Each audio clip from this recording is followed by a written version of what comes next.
Hey, this is Genevieve Stafford Jack. I trust that you are doing well today. So today's video is centered around, can property investing be a side hustle? Let's admit, many of us are looking for side hustles for any one reason, okay? Some of the reasons I could particularly think of is some people will say, well, do you ever have enough money? That could be a reason. Another reason could be, well, I want my side hustle that I'm interested in and have got a passion in to really just be my main hustle so that I can replace my salary. So there's different types of reasons why we would get into side hustles.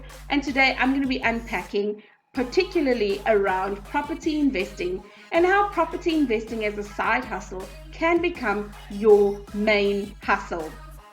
So without much ado, here we go. I want to share this, right? Some time back, my business partner in one of the two businesses in property that I'm involved in said to me, you know what I did one day, Jen? I typed in side hustle ideas and then I got involved in rabbits. I was rearing rabbits, and eventually those same side hustle idea Google search brought up property investing, which has now led her to being a full-time property investor. I mean, just how fascinating is that? I remember even before marriage, I had gotten into Justine. I was a Justine distributor. Absolutely loved the tissue oil and what it did for my skin. And so I figured if I'm going to get a discount, I'll bring a few people on board with me to get the Justine products and I'll become a distributor. And I did that, and I did very, very well in that particular side hustle. Fast forward, we get married, and then we're talking about, okay, cool.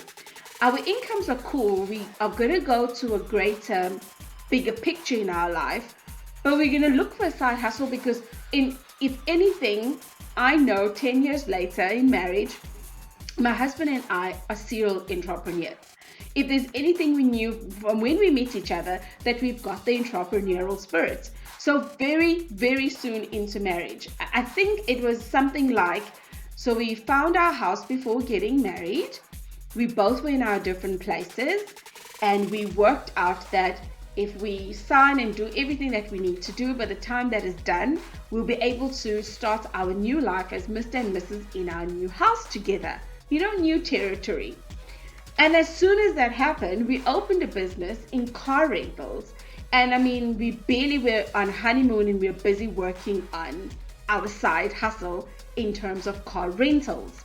So, and in the car rental business, I mean, that we won a lot and we lost a lot. But again, side hustles don't come without bruises, in my opinion. Another side hustle we got into, he said, okay, you know what? I don't think this car thing was working out very well. Let's get it to a point where we've got a product. We're able to part with the product, which then means we part straight away, but we build up a relationship with the customer. And so we got into nappy distribution in the high density areas. And the nappy industry was actually quite interesting here because for a while we were winning and we got our customers happy. And then there was suddenly a shortage of distribution of nappies. We were like, really? Can Pampers run out of diapers? That was just something else for us, right?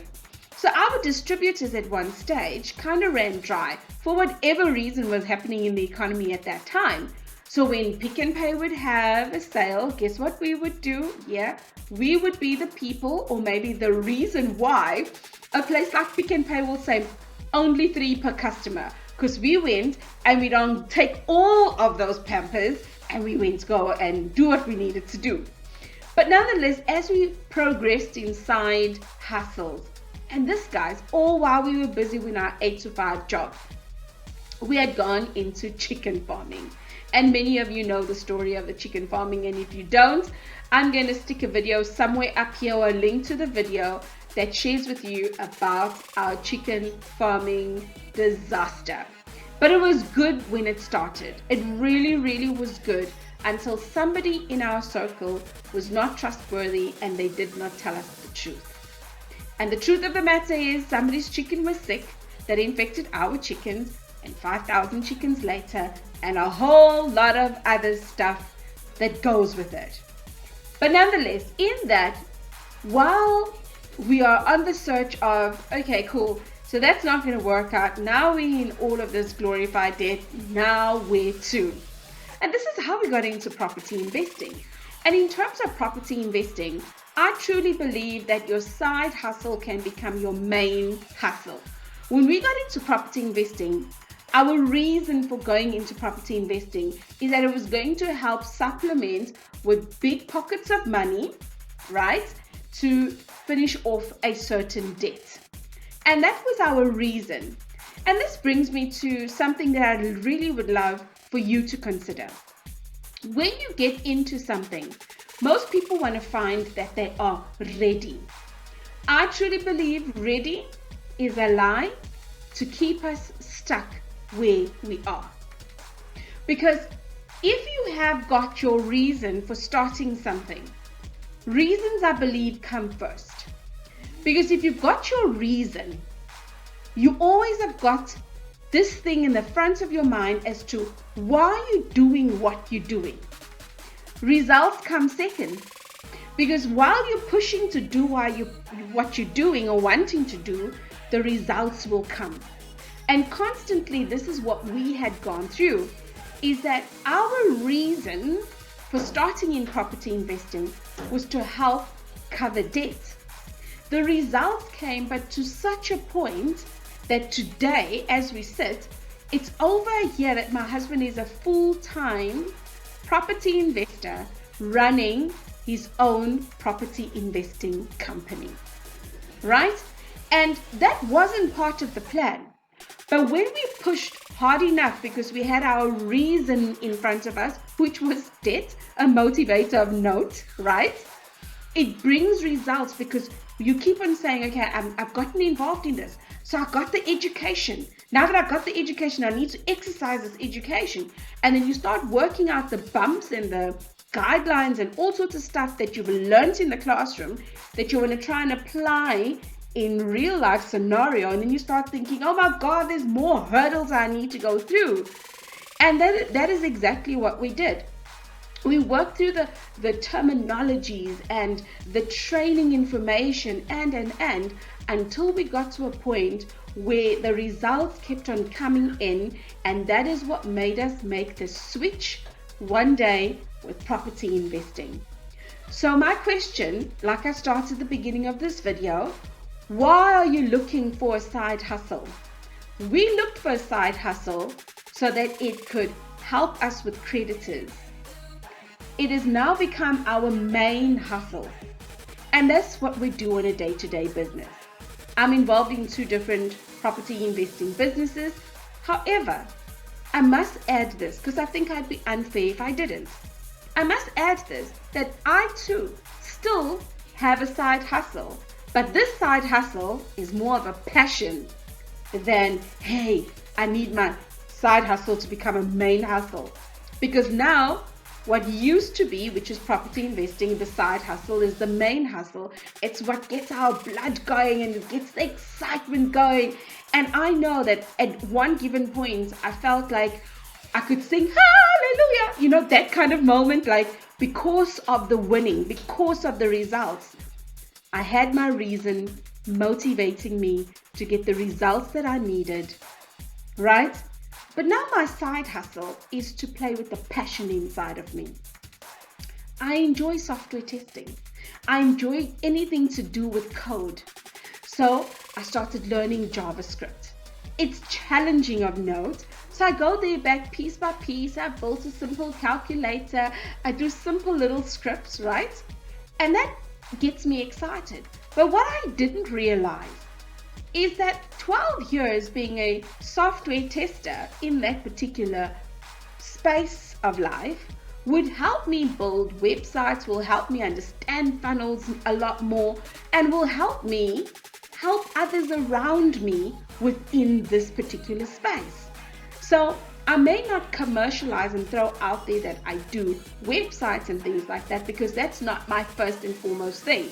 But when I do get into that situation and somebody needs help around their stuff, I certainly can assist them as far as possible. Even in the business that I've gotten into, one of the property businesses, the skill that I brought was I built the website. I built everything that had to do with the website, and then we got a marketing consultant to come in and talk about, is the storyline on the website that conducive for somebody that will come? Will they understand what happens on that particular website? And that's when I found my side hustle, which is my passion of being on building things, is gotten me shares in a company where I was able to bring my skill, right, to the table. Now I get paid because my skill is on point.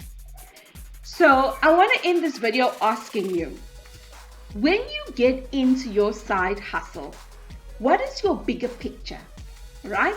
Some things you may say, you know what, Jen, I didn't quite think about this. And other things you'll say, my bigger picture is this, bigger picture is that. But maybe, just maybe, you may find that when you get into your side hustle, it becomes your main hustle and you're excited about life. And then you start playing with the things that get you even more excited, your different passion.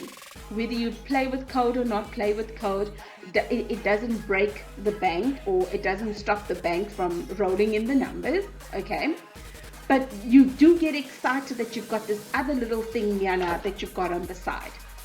So, can property investing be a side hustle? Absolutely. It depends where you want to take it to and to which levels you want to take it to. So I trust that this particular video has been informative for you. And if you are interested in property investing, I want to say in the description below, there is a link to free training. It's a little over 3.5 hours of free training that we did at the beginning of the COVID lockdown in South Africa. And I want to say to you, if property investing tickles your fancy, maybe start off there just to hear what lawyers have to say. Because I brought in a lawyer during this particular training while we were talking about rentals and the different recovery plans that investors and landlords can put into place for the actual properties, right? And then we go into quite a bit of how do you find these properties? What does negotiation and your research and your due diligence look like? And also, again, what is your reason for getting in there? Because remember this, we many a times put off things and we say, when I'm ready, I'm going to do X, Y, Z. Another lesson I learned, ready is a lie. When your reasons are first, your results will follow. Big organizations will always talk about, what is your why? What is your why? And in as much as I respect the big why, I respect what is your reason more. And the reason I do that is because if I wake up and I think of the legacy of my children, oh la la, it's good. I don't take anything away from there. But if I think I don't want F&B to phone me, that reason gets me going to apply the knowledge I have learned so that I can get results to ultimately get the money that I want from my side hustle. I trust that this has been good food for thought. This is Genevieve Stafford Jack. I look forward to serving you. And if you haven't already, subscribe to my channel already. You'll be able to click somewhere around here, subscribe, click on the notification bell, and you will be notified whenever I post, which is Mondays, Wednesdays, and Fridays. You take good care, and I'll see you in the next episode.